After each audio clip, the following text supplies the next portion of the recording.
This is Arts Alive. I'm Linda Philippi. Today we have a special treat. Our guest is our man on the theater beat, Walt Haight. Welcome, Walt. Hi, partner. So, long time no see. Long time no see. And here we're going to talk today about all of the goings-on in town and around the region, because this is a time of year when people love diversion. Absolutely.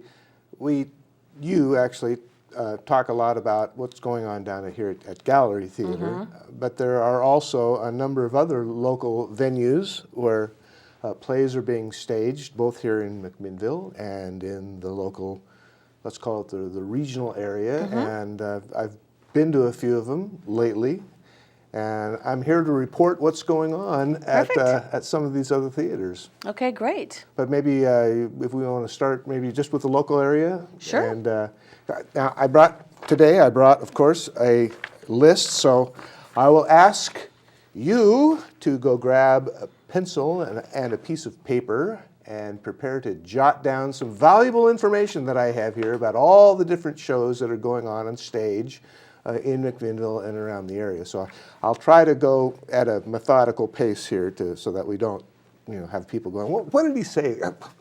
Slow down. And so I'll try to go slow. So while they're getting their papers and pencils at the ready, I'll mention that we're hoping to promote our Facebook page, which is Arts Alive, McMinnville Community Media, and so that's where people can go to find the YouTube videos that are being uploaded, and as soon as I get the link to our tech guy, they'll be uploaded. But that's one of the reasons that we changed the format of the show, and we're going to the two 15-minute segments, is so that it's easier for YouTube. So it's a way for people who don't actually have cable to be able to see the interviews. Are you beginning to amass an archive of shows? Oh, my heavens, you wouldn't believe. I mean, really, sometimes I can barely get down my street. For the fans thronging, the paparazzi, it's becoming almost embarrassing. Chased down the street. Exactly. So, what do you have for us here? Well, a good place to start is gallery, because we talk a lot about gallery theater here. And you spoke, I think, recently with the director of the current show that's going on, Ted Diesel, who's directing the 39 Steps. So I suppose depending on when you watch this broadcast, the 39 Steps may still be going on down there. It is going on from January 18th, which was a few days ago, to February 9th down here at Gallery. Interesting thing, I was there for one of the later stage rehearsals, and so I have seen it, but I haven't actually been able to sit in the audience yet. But I did get to watch it sort of from the standpoint of being a pinch hitter up in the tech booth one night. And what's interesting about 39 Steps, it was written by an Englishman back in 1915. His name was John Buchan. And so it was written before World War I. So when Alfred Hitchcock decided that he wanted to make a film version of this in 1935, he had to do a lot of updating and modernization and bringing it up to the time that it was actually taking place in 1935. And so there are hints of nefarious spy organizations that sort of presage the Nazi Party and World War II in this thing. And the movie had, interestingly, it was one of Hitchcock's last films that he did in the United Kingdom. He came to Hollywood soon after that. And so one of his ideas with the film was to have actors in it that were known in Hollywood so that he could start to bridge this gap between England and the United States. So he had Robert Donat and Madeleine Carroll, who was a very well-known English actress who had also done work in the United States. Okay. And so his film does take a lot of, I won't say liberties from the book, but there's a lot of changes in the book. And to make a long story short, or longer as it were, the play, the 39 Steps, the play that we see down at Gallery now, follows very closely the movie version of the original Buchan novel.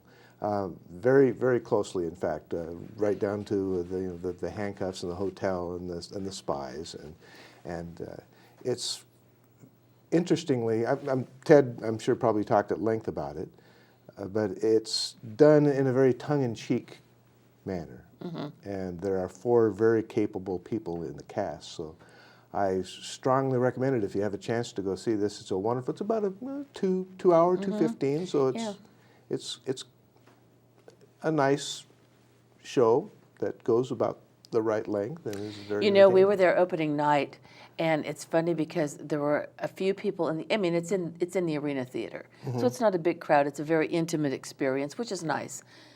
There were people in that audience who were absolutely beside themselves, hysterical, laughing, you know. And then, in general, I think most people thought, "Wow, this is quite amusing," but some people found it just uproarious. And so I'd say, go prepared to laugh because, you know, there's a lot of the physical humor.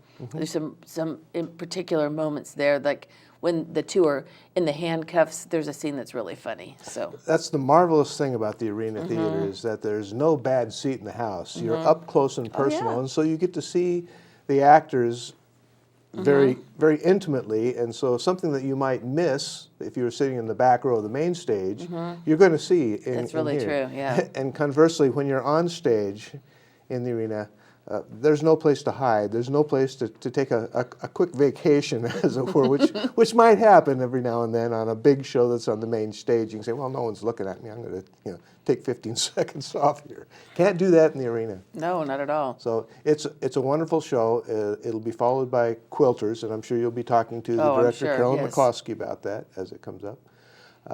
But 39 Steps again runs through, what did I say, February 9th. It runs through February 9th, so it's one worth seeing. What else do you have for us? Well, there are 2 scholastic, as it were, theaters at either the high school or college level here in McMinnville, and the Linfield College Theater at the Marshall Theater at Ford Hall over on Keck Circle. The next production is going to be called UMW, and what that stands for is University of Mostly Whites. Okay. Okay, so that tells you something right there, because one of the wonderful things about Linfield is that they don't balk for a second at doing controversial or edgy material. They're not interested in some bottom line budget item. Right. They embrace all that is out there, and there's a lot of controversial and edgy material, and bless their hearts, they do it on it. They've done shows on stalking, rape, all manner of controversial stuff. And this one, interestingly, this one is authored by a gentleman named Rob Urbanati. He was a 1994 Linfield graduate.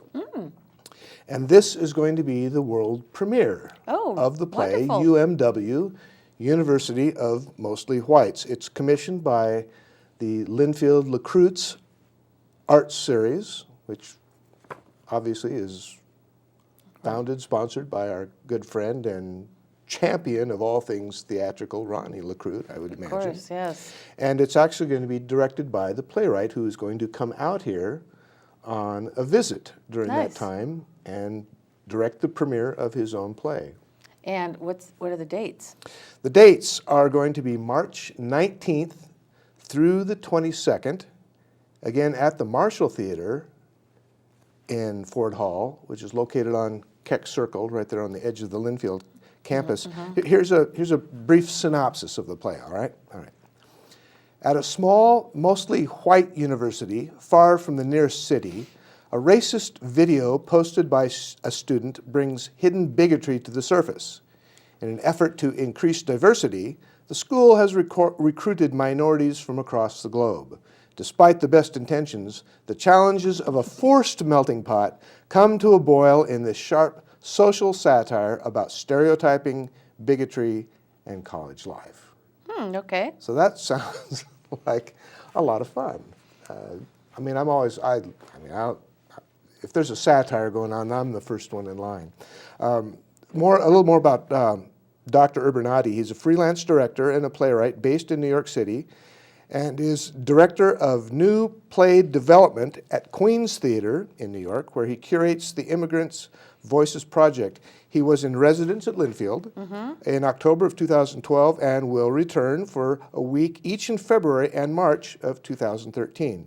Through public lectures and class visits, he will continue to share insights with students, faculty, and community members about the process of guiding the play UMW from idea to page to stage. Wonderful. Okay. So that's something I think will be well worth seeing. Absolutely. And an opportunity to meet a local kid made good. Exactly. Who comes back to visit What's and wrong direct with his own that? show. That's wonderful. Sure. Okay, so there's also McMinnville High School. Okay. We've got another theater going on over here at the high school. It's been going on for years and years.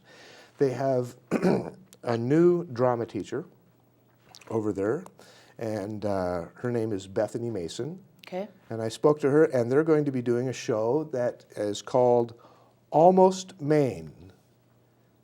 And it is a town called Almost in the state of Maine.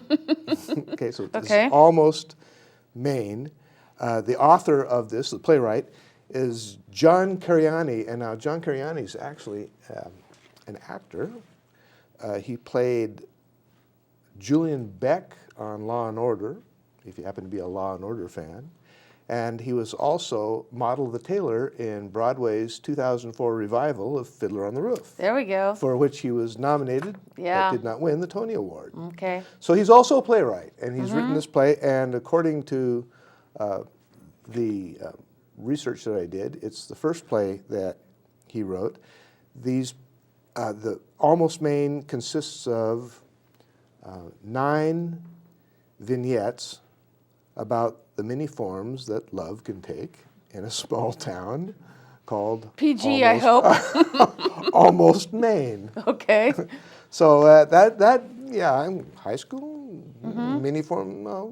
Okay. I think this could be interesting. I think I'd like to read the script.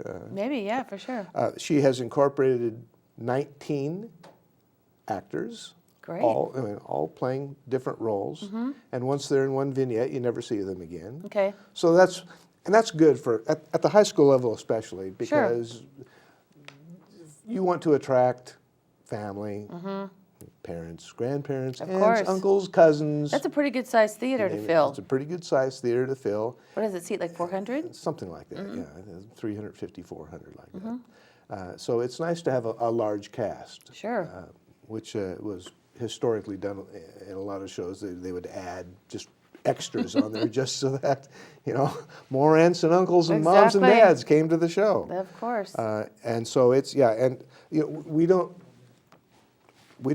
talk cost, of course, but I just want to tell you that for all of these, for all the theaters, whether it be at schools or in the local area, the bargain of the century. Absolutely. Can you give us the dates on that real quick, because we're out of time? Absolutely. It's February 28th, March 1st, and March 2nd at McMinnville High School. Perfect. So when we come back, we will talk about the other regional offerings, and that's what we'll do. And in the meantime, we'll remind everyone to look for us on Facebook.